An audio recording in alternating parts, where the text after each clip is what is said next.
Hello everyone. I was at the local club's wargaming show today, the annual show, Plymouth Association of Wargamers, and on their list of traders, I noticed this company here, Athena Miniatures. Now, I have never, I had never heard of this company before.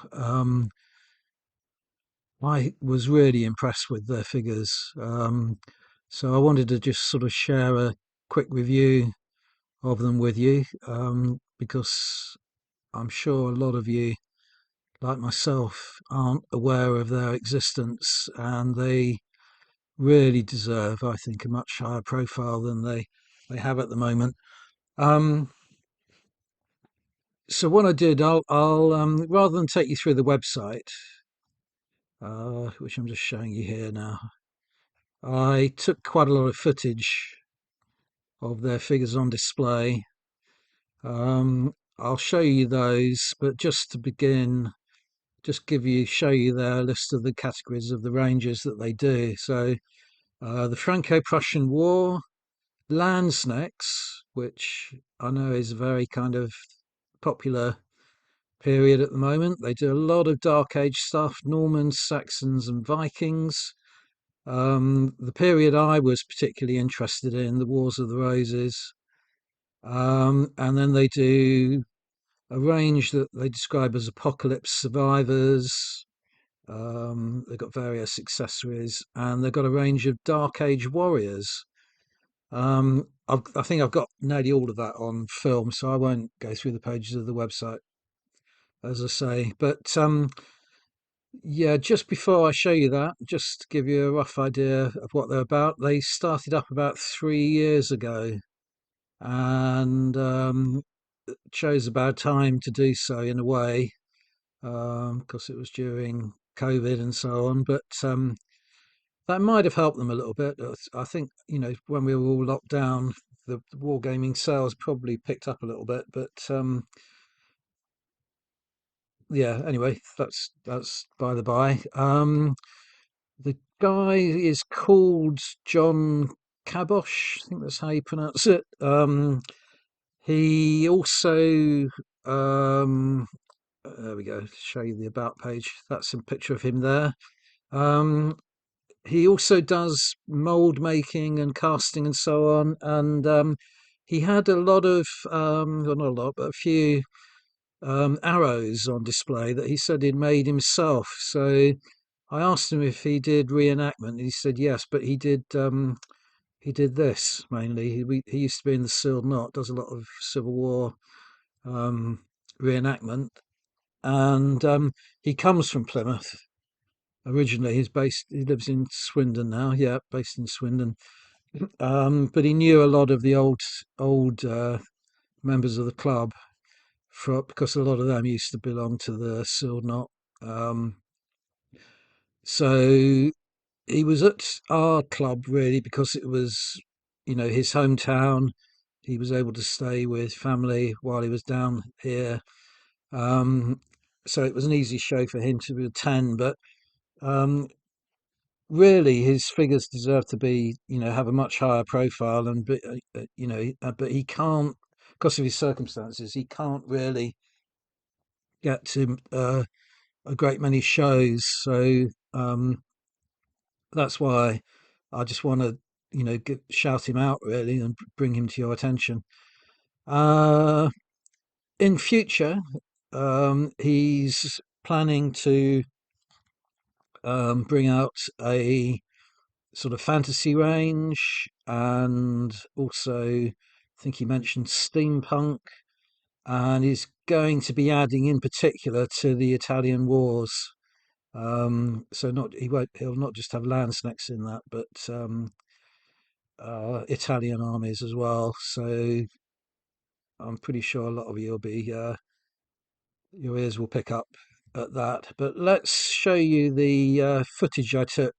I'll take the sound off of it because there's a lot of background noise, and talk over, give you a little bit of a discussion of what's in front of the camera. So here we go with that. Here we go then. So, first off, they had a carousel with quite a lot of their figures painted up on display. So here you're looking at some of the Wars of the Roses figures. I think immediately you can see what sort of good quality they are.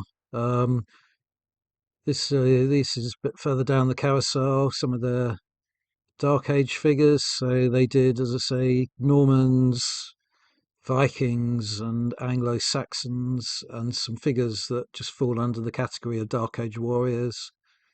I think these were from a different sculptor. I think he said that he bought them up from a different supplier. He bought the range off of them, um, but he has, made a determined effort to, uh, get high quality sculptors for his ranges. So, I was in two minds about what to get, but I've been particularly drawn back to the Wars of the Roses recently. I have got a lot of figures painted up already, but my trip to Herefordshire and the Welsh Marches last year um, whetted my taste buds for the Wars of the Roses. There you can see some of the apocalypse survivors and sort of snowy bases. They all seem to be dressed in warm clothing. There's one of the Landsneck range and a surgeon's little vignette. So these are back now to the unpainted figures. So these are the shelves with the Franco-Prussian War ranges on them. So I think they do French, Prussians, and Bavarians at the moment. I'm not sure, but he may have said that he's planning on extending this range as well. I might be wrong in that, but what I'm going to do is, unlike with most of my videos, I'm going to enable comments on this one and then provide John with a link so that if any of you do have comments or questions to ask him, he might be able to answer them for you on pages of my YouTube channel.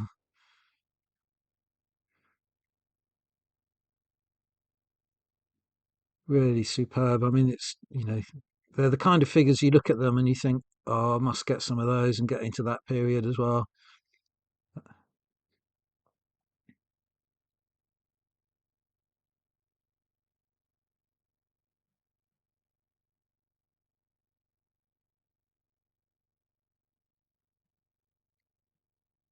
So he's chosen really a lot of periods that are quite crowded already. Um, but I think in a way it's a brave thing to do. But these figures, you know, bear comparison to ranges like Perry. These would make for a beautiful skirmish game. The apocalypse survivors, little kids wrapped up in their cold weather gear.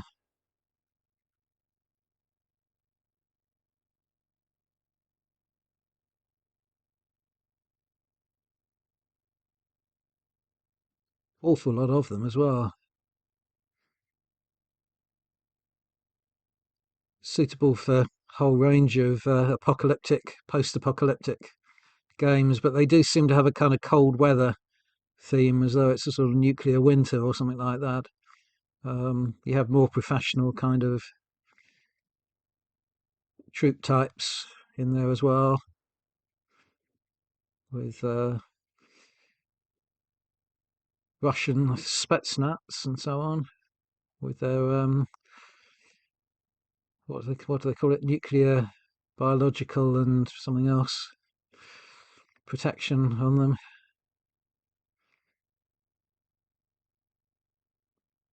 Fanatics. So suitable for a whole series of rule sets and gaming scenarios.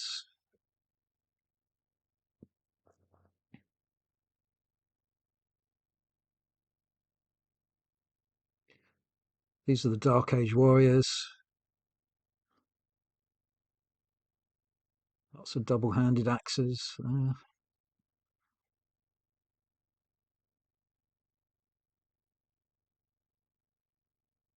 Lots of character in the faces.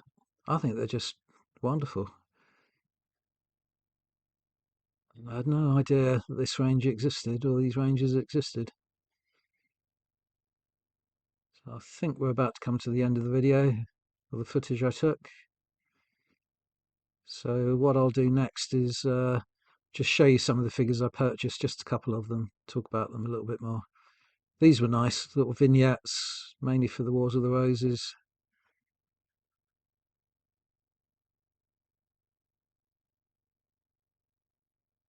Normans, yeah. Oh, maybe there's a bit more footage to go. Not quite at the end yet. Yeah. So when we do get to the end of this, I'll put some figures that I purchased in front of the camera, just to show you those. Talk about them. I've got so many unpainted Normans. I was tempted by these Normans as well, but I've still got lots of unpainted Normans to paint. These would work for Saga and Lion Rampant. Beautiful. These look more like Vikings now.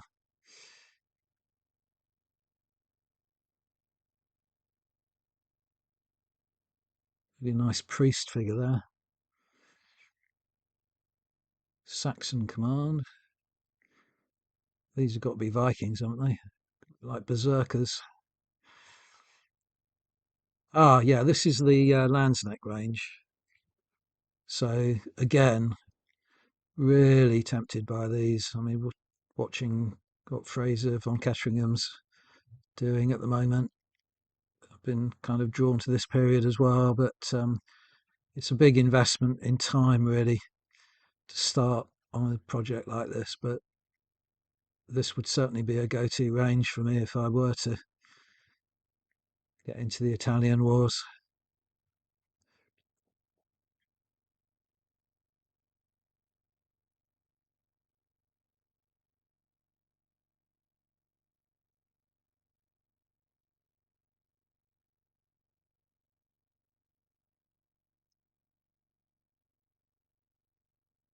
Organ gun and crew. It's very nice. Cannon and crew. These are the mounted figures. Another thing I like is the with the Wars of the Roses as well. The lances are actually sculpted, so he's not trying to get away with brass spears or anything like that. He uses them for the standards, though, as you can see, but not for the actual, not to represent actual lances. Full of character. Back to some Dark Age warriors, very bottom. So I think this is the end of the footage.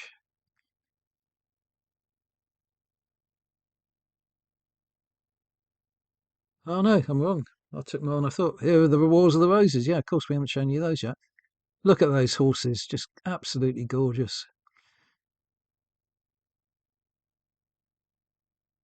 Foot command. That's what I mean about the lances. You can see they've been sculpted. It's not trying to palm you off with brass rods and brass spears.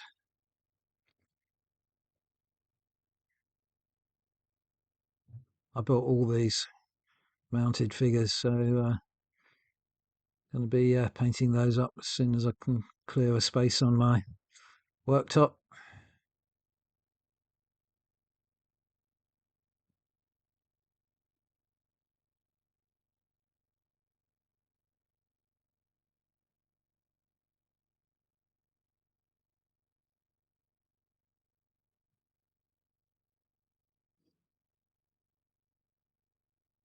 He does sell flags, but I think think it said on the stall that he sells the flags as well. I think he gets them from Pete's Flags, but I might be wrong about that.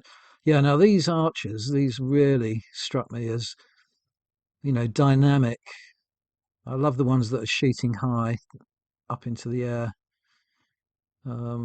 but they really look full of life and dynamic poses. And you can buy, if you just want to get a sample set, they do a sample set of 3 archers, so that you're not committing too much to begin with without seeing them. Got the artillery piece there.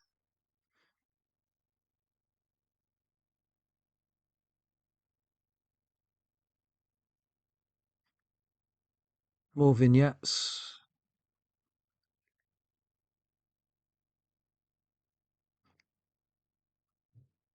Surgeon. Duel. That's the archers sample pack. Right, then I'll just finish off by showing you just a small number of figures that I purchased. I think that footage that I took worked out pretty well anyway, and it gives you a much better impression of the extent of the ranges and the quality of the figures. So I'll just put a few out in front of the camera. Yeah, as I say, I really like the archers and the poses on the archers. Really dynamic. The horses are beautiful. The riders and the horses in particular, there is a little bit of kind of clean up to do on them, in that they have, I don't know what the technical term for them is, but if I put one that I haven't worked on there, they have these kind of almost like supports on them, but it's where the metal has been run into the mould, so you have to clip those off, and a minimal amounts of flash in places on them, hardly anything, hardly worth mentioning. And the riders, I haven't put a rider on the horse because similar, you have those bits of sort of piping that you have to clip away, but also the sort of labels that join the feet together. So I didn't really want to snip all that off in order to put him on the horse. And I've got Foot Knight there as well. Similar thing. Sorry, knocking the figures over now, trying to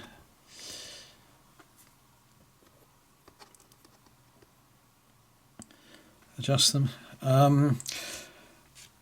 So yeah, that's about all I can say on them. Really excellent range. Really glad I've found these figures now. This is their sorry, not very professional ending to the video. That's their business card. So web address is www.athenaminiatures.co.uk. They've got an email address there as well, info@athenaminiatures.co.uk, if you want to email them to ask them any questions. But as I say, I'll enable comments and send John a link, and with any luck you'll see this video and be able to answer any comments and questions that you might have. Thanks very much for watching.